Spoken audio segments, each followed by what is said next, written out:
ngibonga kakhulu kubantu abasupport umculo wami umthandeni SK. Ngibonga kakhulu abantu abenza ukuthi ngishaya ama-million njalo mangikhipha ingoma.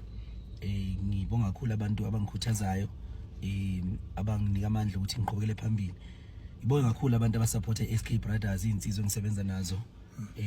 SK Brothers sisonke nje yabo, ukuthi nje sihlale sijabule, siveze impilo yethu eyiqiniso la sihamba khona.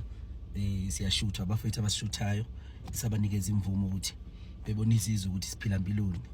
Uyabona, ngiyabonga nje kakhulu nokuthi nje into zami nje ziyashelelela nje. Ngiyake ngijabulisa kakhulu lokho, ngiyayibongela kakhulu, ngiya-appreciate kakhulu kwabancane nabadala, ngiyabonga. Omunye uyibuza ukuthi ke leli ihlathi leli lenza leli ihlathi lenza ngangani ukuthi into zalo zishibilike nje ishibilike ngoba ihlathi leli. Uyabona, cha bafowethu, ngiyihlathi nginjalo.